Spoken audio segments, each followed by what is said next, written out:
28 जनवरी ਨੂੰ ਜਨਮੇ ਅਤੇ 17 ਨਵੰਬਰ ਨੂੰ ਸ਼ਹੀਦੀ ਪ੍ਰਾਪਤ ਕੀਤੀ, ਜਿਨ੍ਹਾਂ ਨੂੰ ਜਾਣਿਆ ਜਾਂਦਾ ਹੈ ਸ਼ੇਰੇ ਪੰਜਾਬ ਦੇ ਨਾਮ ਦੇ ਨਾਲ ਵੀ।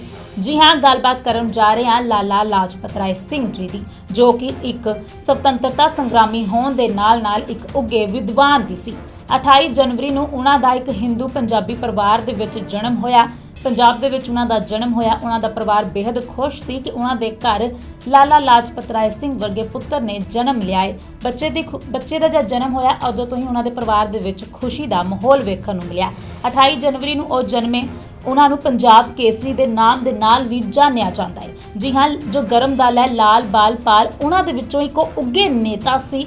ਉਹਨਾਂ ਨੇ ਪੰਜਾਬ ਦੀ ਧਰਤੀ ਤੇ ਜਨਮ ਲਿਆ। ਹਿੰਦੂ ਪੰਜਾਬੀ ਪਰਿਵਾਰ ਵਿੱਚੋਂ ਜਨਮੇ ਲਾਲ ਬਾਲ ਪਾਲ ਵਿੱਚੋਂ ਇੱਕ ਨੇਤਾ ਸੀ ਲਾਲਾ ਲਾਜਪਤ ਰਾਏ ਸਿੰਘ ਜੀ, ਜੋ ਗਰਮ ਦਲ ਦੇ ਨਾਲ ਸੰਬੰਧਿਤ ਸੀ। ਇਹ ਉਹੀ ਲਾਲਾ ਲਾਜਪਤ ਰਾਏ ਸਿੰਘ ਨੇ ਜਿਨ੍ਹਾਂ ਨੇ ਸਾਈਮਨ ਗੋ ਬੈਕ ਦੇ ਨਾਰੇ ਲਗਾਏ ਸੀ। ਸਾਈਮਨ ਕਮਿਸ਼ਨ ਦਾ ਬਾਈਕਾਟ ਕੀਤਾ ਸੀ, ਉਸ ਦਾ ਵਿਰੋਧ ਕੀਤਾ ਸੀ। ਸਟੇਸ਼ਨ ਦੇ ਉੱਤੇ ਜਿਵੇਂ ਹੀ ਸਾਈਮਨ ਕਮਿਸ਼ਨ ਦੇ ਜੋ ਮੈਂਬਰ ਸਨ ਉਹ ਪਹੁੰਚੇ ਸਨ, ਉਹਨਾਂ ਦਾ ਭਾਰੀ ਵਿਰੋਧ ਇਹਨਾਂ ਦੇ ਵੱਲੋਂ ਕੀਤਾ ਗਿਆ ਸੀ। ਬੇਸ਼ੱਕ ਪ੍ਰਦਰਸ਼ਨਕਾਰੀਆਂ ਦੇ ਉੱਤੇ ਉਸ ਸਮੇਂ ਦੇ ਜੋ ਪੁਲਿਸ ਸੁਪਰੀਡੈਂਟ ਸੀ, ਜੋ ਉਸ ਪੂਰੇ ਕਮਿਸ਼ਨ ਦੀ ਅਗਵਾਈ ਕਰ ਰਹੇ ਸਨ, ਉਹਨਾਂ ਦੇ ਵੱਲੋਂ ਇਹ ਹੁਕਮ ਦਿੱਤਾ ਗਿਆ ਹੋਵੇ ਕਿ ਪ੍ਰਦਰਸ਼ਨਕਾਰੀਆਂ ਦੇ ਉੱਤੇ ਲਾਠੀ ਚਾਰਜ ਕਰ ਦਿਓ। ਤੇ ਲਾਠੀ ਚਾਰਜ ਦੇ ਦੌਰਾਨ ਲਾਲਾ ਲਾਜਪਤ ਰਾਏ ਸਿੰਘ ਜੀ ਨੂੰ ਇੰਨੀਆਂ ਸੱਟਾਂ ਆਈਆਂ ਕਿ ਉਹ ਇਸ ਦੁਨੀਆ ਨੂੰ ਅਲਵਿਦਾ ਕਰ ਗਏ।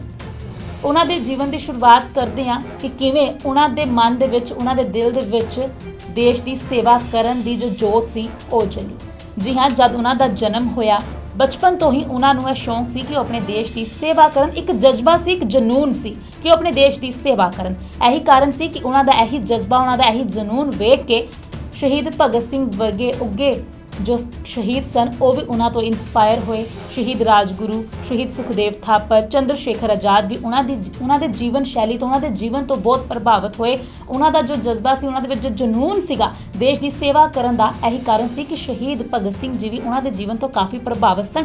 ਅਤੇ ਉਹਨਾਂ ਦੀ ਜਦ ਮੌਤ ਹੋਈ ਸੀ ਤਾਂ ਉਹਨਾਂ ਨੇ ਇਹ ਪ੍ਰਣ ਲਿਆ ਸੀ ਕਿ ਉਹ ਇਸ ਦਾ ਬਦਲਾ ਜ਼ਰੂਰ ਲੈਣਗੇ। ਉਹਨਾਂ ਨੇ ਜੋ ਸੋਚ ਚੁੱਕੀ ਉਸ ਦੇ ਵਿੱਚ ਸ਼ਹੀਦ ਸੁਖਦੇਵ ਰਾਜਗੁਰੂ, ਇਸ ਤੋਂ ਇਲਾਵਾ ਚੰਦਰ ਸ਼ੇਖਰ ਆਜ਼ਾਦ ਜੋ ਸਨ ਉਹ ਸ਼ਾਮਲ ਸਨ ਉਹਨਾਂ ਦੇ ਇਸ ਕਾਰਜ ਦੇ ਵਿੱਚ ਜੋ ਉਹਨਾਂ ਨੇ ਪ੍ਰਣ ਲਿਆ ਸੀ।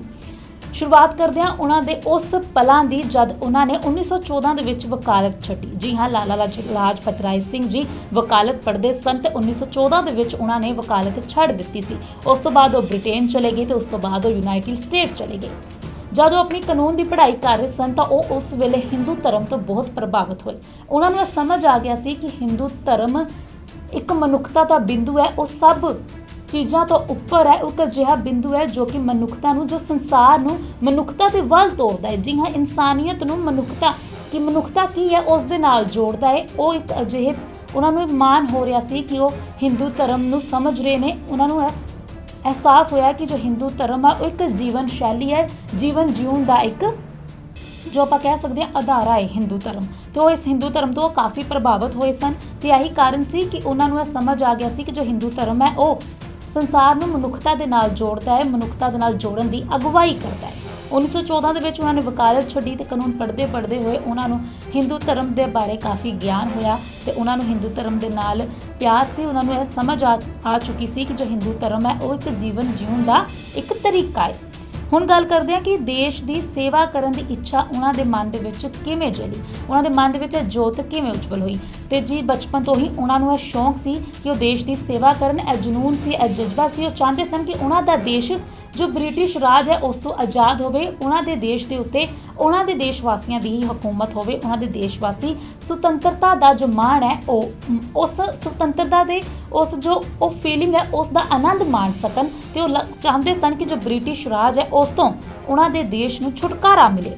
ਜਦੋਂ ਉਹ ਪੜ੍ਹਾਈ ਕਰ ਰਹੇ ਸਨ, ਉਹਨਾਂ ਨੇ ਦੇਸ਼ ਦੀ ਸੇਵਾ ਦੀ ਜੋ ਇੱਛਾ ਉਹਨਾਂ ਦੇ ਮਨ ਦੇ ਵਿੱਚ ਆਈ, ਬ੍ਰਿਟਿਸ਼ ਰਾਜ ਤੋਂ ਮੁਕਤ ਕਰਵਾਉਣਾ ਚਾਹੁੰਦੇ ਸਨ। ਤੇ ਉਹਨਾਂ ਨੇ ਬਾਬੂ ਚੁਰਮਣੀ, ਜੋ ਕਿ ਇੱਕ ਵਕੀਲ ਸਨ, ਉਹਨਾਂ ਦੇ ਨਾਲ ਮਿਲ ਇੰਡੀਅਨ ਨੈਸ਼ਨਲ ਕਾਂਗਰਸ ਦੀ ਹਿਸਾਰ ਜ਼ਿਲ੍ਹਾ ਸ਼ਾਖਾ ਅਤੇ ਸੁਧਾਰਵਾਦੀ ਆਰੀਆ ਸਮਾਜ ਦੀ ਸਥਾਪਨਾ ਕੀਤੀ ਸੀ। ਇੱਥੋਂ ਹੀ ਸ਼ੁਰੂਆਤ ਹੋਈ ਸੀ ਦੇਸ਼ ਦੀ ਸੇਵਾ ਕਰਨ ਦੀ ਜੋ ਇੱਛਾ ਸੀ ਉਸ ਨੂੰ ਪੂਰਾ ਕਰਨ ਦੀ। ਹੁਣ ਗੱਲ ਕਰਦੇ ਹਾਂ 1928 ਦਾ ਉਹ ਸਮਾਂ ਜਦ ਸਾਈਮਨ ਕਮਿਸ਼ਨ ਲਿਆਂਦਾ ਗਿਆ। ਸਾਈਮਨ ਕਮਿਸ਼ਨ ਦਰਅਸਲ ਕੀ ਸੀ? ਐਸੀ ਭਾਰਤ ਦੀ ਰਾਜਨੀਤਿਕ ਸਥਿਤੀ ਦਾ ਜਾਇਜ਼ਾ ਲੈਣਾ। ਜੀ ਹਾਂ, ਭਾਰਤ ਦੀ ਰਾਜਨੀਤਿਕ ਸਥਿਤੀ ਦਾ ਜਾਇਜ਼ਾ ਲੈਣ ਦੇ ਲਈ ਕਮਿਸ਼ਨ ਬਣਾਈ ਗਈ ਸੀ, ਪਰ ਇਸ ਦੇ ਵਿੱਚ ਕੋਈ ਵੀ ਭਾਰਤੀ ਮੌਜੂਦ ਨਹੀਂ ਸੀ। ਭਾਰਤੀ ਵਿਅਕਤੀ ਕੋਈ ਵੀ ਇੰਡੀਅਨ ਇਸ ਦੇ ਵਿੱਚ ਸ਼ਾਮਲ ਨਹੀਂ ਸੀ। ਇਹੀ ਕਾਰਨ ਸੀ ਕਿ ਜੋ ਦੇਸ਼ ਵਾਸੀ ਸਨ, ਜੋ ਆਪਣੇ ਸ਼ਹੀਦ ਲਾਲਾ ਲਾਜਪਤ ਰਾਏ ਸਿੰਘ ਸਨ, ਉਹਨਾਂ ਨੇ ਇਸ ਦਾ ਵਿਰੋਧ ਕੀਤਾ। ਲੋਕਾਂ ਨੂੰ ਕਿਹਾ ਕਿ ਇਸ ਦਾ ਵਿਰੋਧ ਕੀਤਾ ਜਾਵੇ ਕਿਉਂਕਿ ਇਸ ਦੇ ਵਿੱਚ ਕੋਈ ਵੀ ਭਾਰਤੀ ਨਹੀਂ ਅਤੇ ਇਸ ਦਾ ਸਿੱਧਾ ਜੋ ਸੰਬੰਧ ਸੀ ਉਹ ਸੀ ਭਾਰਤ ਦੀ ਜੋ ਰਾਜਨੀਤਿਕ ਜੋ ਗਤੀਵਿਧੀਆਂ ਨੇ ਉਹਨਾਂ ਦੇ ਉੱਤੇ ਨਜ਼ਰ ਰੱਖਣਾ, ਜਿਸ ਦੇ ਚਲਦੇ ਹੀ ਸਾਈਮਨ ਕਮਿਸ਼ਨ ਦਾ ਵਿਰੋਧ ਹੋਇਆ।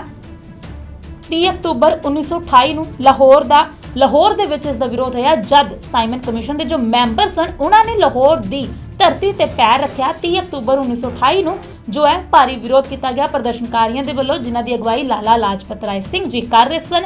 ਇਹੀ ਵਜ੍ਹਾ ਸੀ ਕਿ ਲਾਲਾ ਲਾਜਪਤ ਰਾਏ ਸਿੰਘ ਜੀ ਨੂੰ ਜਦ ਪ੍ਰਦਰਸ਼ਨਕਾਰੀਆਂ ਦੇ ਉੱਤੇ ਉਸ ਟਾਈਮ ਦੇ ਜਿਹੜੇ ਕਮਿਸ਼ਨ ਦੇ ਪੁਲਿਸ ਸੁਪਰੀਡੈਂਟ ਸੀ ਜੋ ਪੂਰੀ ਅਗਵਾਈ ਕਰ ਰਹੇ ਸਨ ਕਮਿਸ਼ਨ ਦੀ, ਉਹਨਾਂ ਨੇ ਹੁਕਮ ਦੇ ਦਿੱਤਾ ਕਿ ਲਾਲਾ ਲਾਜਪਤ ਰਾਏ ਸਿੰਘ ਅਤੇ ਹੋਰ ਵੀ ਜਿੰਨੇ ਵੀ ਪ੍ਰਦਰਸ਼ਨਕਾਰੀ ਨੇ ਉਹਨਾਂ ਦੇ ਉੱਤੇ ਲਾਠੀਚਾਰਜ ਕਰਨਾ ਜੋ ਹੈ ਸ਼ੁਰੂ ਕਰ ਦਿੱਤਾ ਜਾਵੇ ਤੇ ਲਾਲਾ ਲਾਜਪਤ ਰਾਏ ਜੀ ਦੇ ਉੱਤੇ ਇਸ ਮੌਕੇ ਤੇ ਨਿੱਜੀ ਤੌਰ ਤੇ ਵੀ ਹਮਲਾ ਕੀਤਾ ਗਿਆ।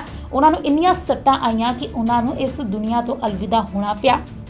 ਜ਼ਿਕਰ ਖਾਸ ਹੈ ਕਿ 17 ਨਵੰਬਰ ਯਾਨੀ ਕਿ ਅੱਜ ਦਾ ਦਿਨ 17 ਨਵੰਬਰ 1928 ਨੂੰ ਉਹ ਸ਼ਹੀਦੀ ਨੂੰ ਪ੍ਰਾਪਤ ਹੋ ਗਏ, ਉਹ ਸ਼ਹੀਦ ਹੋ ਗਏ, ਉਹਨਾਂ ਨੇ ਸ਼ਹੀਦੀ ਪ੍ਰਾਪਤ ਕੀਤੀ। ਉਹਨਾਂ ਨੇ ਪ੍ਰਦਰਸ਼ਨਕਾਰੀਆਂ ਦੇ ਨਾਲ ਮਿਲ ਕੇ ਸਟੇਸ਼ਨ ਦੇ ਉੱਤੇ ਹੀ ਜਿਵੇਂ ਰੇਲ ਗੱਡੀ ਤੋਂ ਮੈਂਬਰ ਟ੍ਰੇਨ ਤੋਂ ਉਤਰੇ ਸਨ ਮੈਂਬਰ, ਉਹਨਾਂ ਨੇ ਨਾਅਰੇ ਲਗਾਉਣੇ ਸ਼ੁਰੂ ਕਰ ਦਿੱਤੇ ਸੀ ਕਿ ਸਾਈਮਨ ਗੋ ਬੈਕ, ਕਾਲੀਆਂ ਝੰਡੀਆਂ ਤੱਕ ਵਿਖਾਈਆਂ ਗਈਆਂ ਸੀ ਅਤੇ ਇਹੀ ਕਾਰਨ ਸੀ ਕਿ ਜਿਹੜੇ ਪੁਲਿਸ ਸੁਪਰੀਡੈਂਟ ਸੀ ਉਹਨਾਂ ਨੇ ਪ੍ਰਦਰਸ਼ਨਕਾਰੀਆਂ ਦੇ ਉੱਤੇ ਜੋ ਹੈ ਉਹ ਲਾਠੀਚਾਰਜ ਕਰਨ ਦਾ ਹੁਕਮ ਦੇ ਦਿੱਤਾ ਸੀ, ਜਿਸ ਦੌਰਾਨ ਲਾਲਾ ਲਾਜਪਤ ਰਾਏ ਸਿੰਘ ਜੀ ਗੰਭੀਰ ਰੂਪ ਦੇ ਨਾਲ ਜ਼ਖਮੀ ਹੋਏ ਸਨ।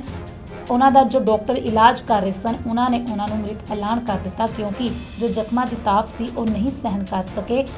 ਜੋ ਬ੍ਰਿਟਿਸ਼ ਹਕੂਮਤ ਨੇ ਉਹਨਾਂ ਨੂੰ ਜ਼ਖਮ ਦਿੱਤੇ ਸੀ ਉਹ ਉਹਨਾਂ ਦੇ ਦਿਲ ਦੇ ਉੱਤੇ ਲੱਗੇ ਸਨ। ਬੇਸ਼ੱਕ ਸਰੀਰਕ ਜ਼ਖਮ ਭਰ ਗਏ ਹੋਣ ਪਰ ਜੋ ਦਿਲ ਤੇ ਜ਼ਖਮ ਲੱਗਾ ਸੀ ਉਹ ਨਹੀਂ ਭਰਿਆ ਅਤੇ ਉਹਨਾਂ ਦੀ ਜੋ ਹੈ ਮੌਤ ਹੋ ਗਈ ਸੀ, ਉਹ ਇਸ ਦੁਨੀਆ ਨੂੰ ਅਲਵਿਦਾ ਕਰ ਗਏ। ਗੱਲ ਕਰਦੇ ਹਾਂ ਸ਼ਹੀਦ ਭਗਤ ਸਿੰਘ ਜੀ ਦੀ, ਜਿਨ੍ਹਾਂ ਨੇ ਪ੍ਰਣ ਲਿਆ ਕਿ ਉਹ ਲਾਲਾ ਲਾਜਪਤ ਰਾਏ ਸਿੰਘ ਜੀ ਦੀ ਮੌਤ ਦਾ ਬਦਲਾ ਲੈਣਗੇ। ਬੇਸ਼ੱਕ ਉਸ ਵੇਲੇ ਉਹ ਜਿਹੜਾ ਇਨਸੀਡੈਂਟ ਵਾਪਰਿਆ ਉੱਥੇ ਉਹ ਮੌਜੂਦ ਨਹੀਂ ਸੀ, ਮੌਜੂਦਾ ਗਵਾਹ ਨਹੀਂ ਸੀ, ਪਰ ਉਹਨਾਂ ਨੇ ਇਹ ਪ੍ਰਣ ਲਿਆ ਕਿ ਉਹ ਲਾਲਾ ਲਾਜਪਤ ਰਾਏ ਸਿੰਘ ਜੀ ਦੀ ਮੌਤ ਦਾ ਬਦਲਾ ਲੈਣਗੇ ਕਿਉਂਕਿ ਲਾਲਾ ਲਾਜਪਤ ਰਾਏ ਸਿੰਘ ਜੀ ਇੱਕ ਲੰਬੇ ਅਤੇ ਵੱਡੇ ਜੋ ਆਪਾਂ ਕਹਿ ਸਕਦੇ ਹਾਂ ਫਰੀडम ਫਾਈਟਰ ਸਨ। ਦੇਸ਼ ਦੀ ਆਜ਼ਾਦੀ ਦੇ ਵਿੱਚ ਉਹਨਾਂ ਦਾ ਇੱਕ ਅਹਿਮ ਰੋਲ ਸੀ। ਕਾਫੀ ਚਿਰਾਂ ਤੋਂ ਬਚਪਨ ਤੋਂ ਹੀ ਉਹਨਾਂ ਦੇ ਵਿੱਚ ਜਨੂਨ ਸੀ, ਜਜ਼ਬਾ ਸੀ ਕਿ ਉਹ ਦੇਸ਼ ਦੀ ਆਜ਼ਾਦੀ ਦੇ ਲਈ ਕੁਝ ਕਰਨ, ਬ੍ਰਿਟਿਸ਼ ਹਕੂਮਤ ਤੋਂ ਆਪਣੇ ਦੇਸ਼ ਨੂੰ ਆਜ਼ਾਦ ਕਰਵਾਉਣ। ਅਤੇ ਜਦ ਉਹ ਆਪਣੀ ਵਿਰਧ ਅਵਸਥਾ ਦੇ ਵਿੱਚ ਵੀ ਸਨ ਤਾਂ ਉਹਨਾਂ ਦੇ ਵਿੱਚ ਇਹ ਜਜ਼ਬਾ ਜਨੂਨ ਪੂਰਾ ਪਰ ਉਸੇ ਤਰੀਕੇ ਦੇ ਨਾਲ ਹੀ ਭਰਿਆ ਹੋਇਆ ਸੀ। ਇਹੀ ਵਜ੍ਹਾ ਸੀ ਕਿ ਜੋ ਦੇਸ਼ ਦੇ ਜੋ ਆਪਣੇ ਸ਼ਹੀਦ ਭਗਤ ਸਿੰਘ ਜੀ ਸੀ, ਚੰਦਰ ਸ਼ੇਖਰ ਆਜ਼ਾਦ ਸਨ, ਸੁਖਦੇਵ ਥਾਪਰ ਸਨ, ਸ਼ਹੀਦ ਰਾਜਗੁਰੂ ਸਨ, ਉਹਨਾਂ ਨੇ ਸਾਰਿਆਂ ਨੇ ਮਿਲ ਕੇ ਪ੍ਰਣ ਲਿਆ ਸੀ ਕਿ ਲਾਲਾ ਲਾਜਪਤ ਰਾਏ ਸਿੰਘ ਜੀ ਦੀ ਜੋ ਮੌਤ ਹੈ ਉਸ ਦਾ ਬਦਲਾ ਅੰਗਰੇਜ਼ਾਂ ਤੋਂ ਜ਼ਰੂਰ, ਬ੍ਰਿਟਿਸ਼ ਸਰਕਾਰ ਤੋਂ ਜ਼ਰੂਰ ਲਿਆ ਜਾਵੇਗਾ। ਤਾਂ ਉਹਨਾਂ ਨੇ ਪ੍ਰਣ ਲਿਆ ਜਿਸ ਦੇ ਵਿੱਚ ਚੰਦਰ ਸ਼ੇਖਰ ਆਜ਼ਾਦ, ਸ਼ਹੀਦ ਰਾਜਗੁਰੂ, ਸ਼ਹੀਦ ਸੁਖਦੇਵ ਥਾਪਰ ਮੌਜੂਦ ਸਨ। ਗੱਲ ਕਰਦੇ ਹਾਂ ਉਹਨਾਂ ਦੀ ਮੌਤ ਦੀ, ਲਾਲਾ ਲਾਜਪਤ ਰਾਏ ਸਿੰਘ ਜੀ ਦੀ, ਤੇ ਉਹਨਾਂ ਦੀ ਜਦ ਮੌਤ ਹੋਈ ਤਾਂ ਪੂਰੇ ਦੇਸ਼ ਦੇ ਵਿੱਚ ਜੋ ਉਹਨਾਂ ਦੇ ਨਾਲ ਵਿਅਕਤੀ ਨਿੱਜੀ ਤੌਰ ਤੇ ਜੁੜੇ ਹੋਏ ਸਨ ਉਹਨਾਂ ਨੂੰ ਕਾਫੀ ਦੁੱਖ ਉਸ ਵੇਲੇ ਹੋਇਆ ਸੀ। ਤੇ ਸ਼ਹੀਦ ਭਗਤ ਸਿੰਘ ਜੀ ਨੇ ਜੋ ਪ੍ਰਣ ਲਿਆ ਸੀ ਉਹਨਾਂ ਨੇ ਉਹ ਪ੍ਰਣ ਪੂਰਾ ਕਰਨ ਦੇ ਲਈ ਜੋ ਆਪਣਾ ਸਹੁੰ ਚੁੱਕੀ ਸੀ ਉਹਨਾਂ ਨੇ ਪੂਰੀ ਵੀ ਕੀਤੀ। ਸੋ ਅੱਜ 17 ਨਵੰਬਰ 1928 ਨੂੰ ਸਾਡੇ ਉੱਗੇ ਵਿਦਵਾਨ ਇੱਕ ਸੁਤੰਤਰਤਾ ਸੰਗਰਾਮੀ ਲਾਲਾ ਲਾਜਪਤ ਰਾਏ ਸਿੰਘ ਜੀ ਅੱਜ ਦੇ ਹੀ ਦਿਨ ਇਸ ਦੁਨੀਆ ਨੂੰ ਅਲਵਿਦਾ ਕਰ ਗਏ ਸਨ। ਉਹਨਾਂ ਨੇ ਸ਼ਹੀਦੀ ਪ੍ਰਾਪਤ ਕੀਤੀ ਸੀ। ਉਹ ਇੱਕ ਇੰਡੀਅਨ ਫਰੀडम ਫਾਈਟਰ ਸਨ ਜਿਹੜੇ ਕਿ ਦੇਸ਼ ਦੀ ਆਜ਼ਾਦੀ ਦੇ ਲਈ ਉਹਨਾਂ ਨੇ ਇੱਕ ਆਪਣਾ ਅਹਿਮ ਰੋਲ ਅਦਾ ਕੀਤਾ। ਟੀਵੀ NRI ਦੇਖ ਰਹੇ ਸਾਰੇ ਹੀ ਦਰਸ਼ਕਾਂ ਨੂੰ ਅੱਜ ਦੇ ਦਿਨ ਤੇ ਮਾਣ ਹੋਣਾ ਚਾਹੀਦਾ ਹੈ ਕਿਉਂਕਿ ਲਾਲਾ ਲਾਜਪਤ ਰਾਏ ਸਿੰਘ ਜੀ ਨੇ ਅੰਗਰੇਜ਼ਾਂ ਦਾ ਵਿਰੋਧ ਕਰਦੇ ਹੋਏ ਅੱਜ ਦੇ ਦਿਨ ਹੀ ਸ਼ਹੀਦੀ ਪ੍ਰਾਪਤ ਕੀਤੀ ਸੀ।